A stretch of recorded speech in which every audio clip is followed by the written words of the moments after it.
लोकसभेच्या निवडणुकांची सर्वच राजकीय पक्ष अगदी जोरदार तयारी करतायत। अनेकांच्या सभा, अनेकांचे मेळावे होत आहेत। यातच उद्धव ठाकरेंनी भाजपला जुन्या वचनाची आठवणच करून दिली आहे। यावेळेस उद्धव ठाकरेंनी तुळजाभवानीची शपथही घेतली आहे।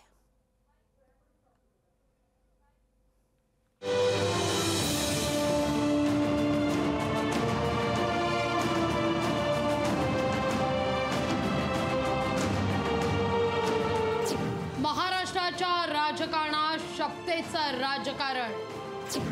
लोकसभा निवडणुकीपूर्वी आरोप प्रत्यारोपांच्या फैरी। उद्धव ठाकरेंचा दावा शिंदे गटानं फेटाळला। लोकसभा निवडणुकांचे पडघम वाजायला सुरुवात झाली आहे। आरोप प्रत्यारोपांच्या फैरी झडतायत। गेल्या काही महिन्यातले हिशेब सत्ताधारी आणि विरोधकांकडून मांडले जात असताना माजी मुख्यमंत्री आणि ठाकरे गटाचे सर्वेसर्वा उद्धव ठाकरे यांनी थेट तुळजाभवानीची शपथ घेत 2019चाच हिशेब मांडलाय आणि अमित शहांवर आणि भाजपवर पुन्हा एकदा आगपाखड केली आहे। अमित शहांनी मला अडीच वर्षाचं मुख्यमंत्री पद आपण दोघं मिळून वाटून घेऊ। शिवसेनेला 2.5 वर्ष आणि भारतीय जनता पक्षाला 2.5 वर्ष, हे मी तुळजाभवानीची शपथ घेऊन सांगतोय। हिंदू हृदय सम्राट बाळासाहेबांच्या खोलीमध्ये त्यांनी दिलं होतं। समसमान वाटपासंदर्भात ठरलं, पण मुख्यमंत्री पदाबाबत काहीही बोलणं झालं नव्हतं असं म्हणत भाजपनं उद्धव ठाकरेंचा हा दावा खोटा ठरवलाय।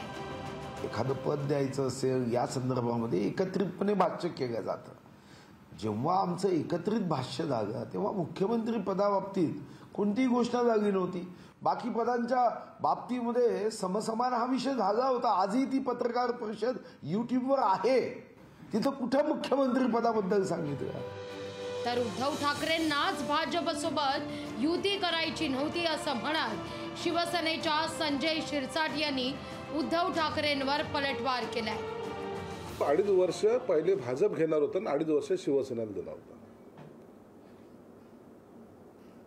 परंतु आज त्यांना युती करायचीच नव्हती, त्यांना भाजप बरोबर जायचंच नव्हतं, म्हणून त्यांनी आम्हाला पहिले 2.5 वर्ष द्या, नसता आम्ही तुमच्या बरोबर येणार नाही अशी भूमिका घेतली। एवढंच नाही तर उद्धव ठाकरे 2.5 वर्ष मुख्यमंत्री पदाच्या ऑफरवर समाधानी नव्हते। त्यांना 5 वर्षांकरता मुख्यमंत्रीपद हवं होतं असं सांगत म्हणून उद्धव ठाकरे काँग्रेस राष्ट्रवादी सोबत गेले असा हल्लाबोल संजय शिरसाट यांनी केलाय। एकनाथ तू लागला तर बोल, पण मी जाणार नाही हा अट्टहास यासाठी केला होता की शरद पवारांनी यांना 5 वर्ष मुख्यमंत्री पदाचा ऑफर दिली होती। मग 2.5 वर्षापेक्षा 5 वर्ष मुख्यमंत्रीपद आणि अनेक मंत्रिपद आपल्याला मिळत आहेत या लालसेपोटी यांनी राष्ट्रवादी आणि काँग्रेसची घरोबा केला होता।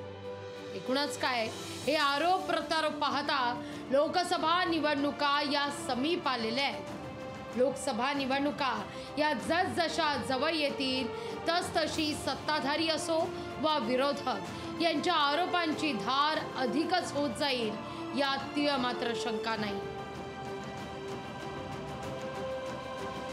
ब्युरो रिपोर्ट, लोकशाही मराठी।